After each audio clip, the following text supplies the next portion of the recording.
निर्गमन अध्याय 38। निर्गमन अध्याय 38।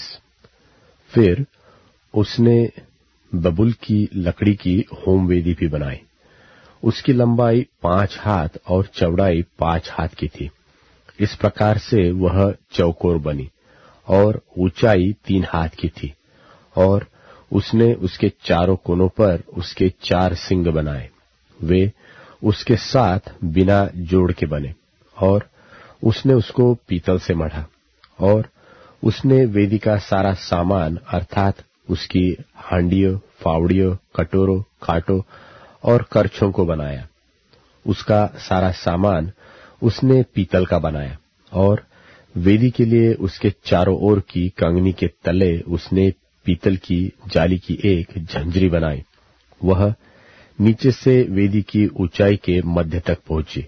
और उसने पीतल की झंझरी के चारों कोनों के लिए 4 कड़े ढाले जो डंडों के खानों का काम दे। फिर उसने डंडों को बबूल की लकड़ी का बनाया और पीतल से मढ़ा। तब उसने डंडों को वेदी की अलंगों के कड़ों में वेदी के उठाने के लिए डाल दिया। वेदी को उसने तख्तों से खोखली बनाया। और उसने हौदी और उसका पाया दोनों पीतल के बनाए। यह मिलाप वाले तंबू के द्वार पर सेवा करने वाली महिलाओं के दर्पणों के लिए पीतल के बनाए गए।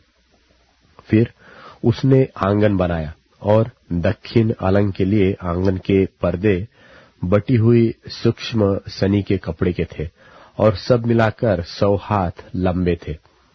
उनके लिए 20 खंबे और इनकी पीतल की 20 कुर्सियां बनी।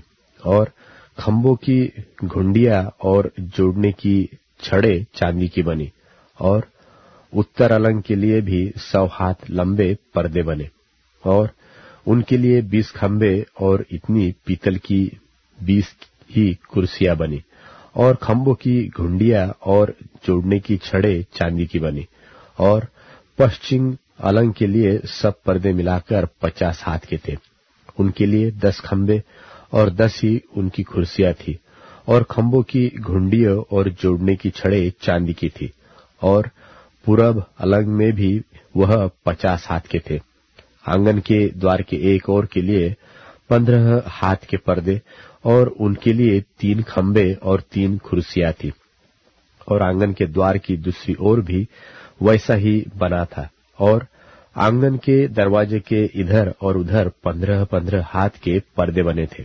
और उनके लिए 3-3 खंबे और 3 ही 3 इनकी कुर्सियां भी थी। आंगन की चारों ओर सब पर्दे सूक्ष्म बटी हुई सनी के कपड़े के बने हुए थे। और खंभों की कुर्सियां पीतल की और घुंडियां और छड़े चांदी की बनी। और उनके सिरे चांदी से मढ़े गए। और आंगन के सब खंबे चांदी के छड़ों से जोड़े गए थे।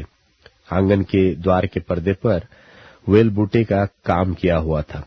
और वह नीले, बैंगनी और लाल रंग के कपड़ों का और सूक्ष्म बटी हुई सनी के कपड़े के बने थे। और उसकी लंबाई 20 हाथ की थी। और उसकी ऊंचाई आंगन की कनात की चौड़ाई के समान 5 हाथ की बनी। और उनके लिए 4 खंबे और खंभों की 4 ही कुर्सियां पीतल की बनी। उनकी घुंडियां चांदी की बनी। और उनके सिरे चांदी से मढ़े गए। और उनकी छड़े चांदी की बनी। और निवास और आंगन की चारों ओर के सब खुंटे पीतल के बने थे।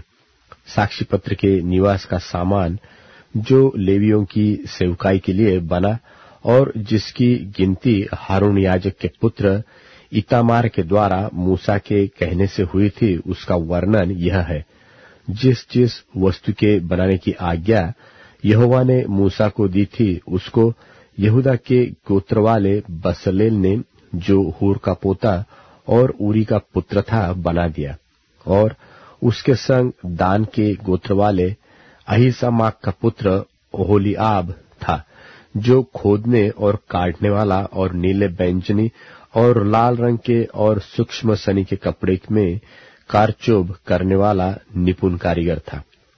पवित्र स्थान के सारे काम में जो भेंट का सोना लगा, वह 29 किक्कार और पवित्र स्थान के शेकेल के हिसाब से 703 शेकेल था। और मंडली के गिने हुए लोगों की भेंट की चांदी 100 किक्कार और पवित्र स्थान के शेकेल के हिसाब से 1775 शेकेल थी, अर्थात जितने 20 बरस के और उसके अधिक अवस्था के गिने गए थे वे 6,03,550 पुरुष थे। और एक एक जन की ओर से पवित्र स्थान के शेकेल के अनुसार आधा शेकेल, जो एक बेका होता है, मिला।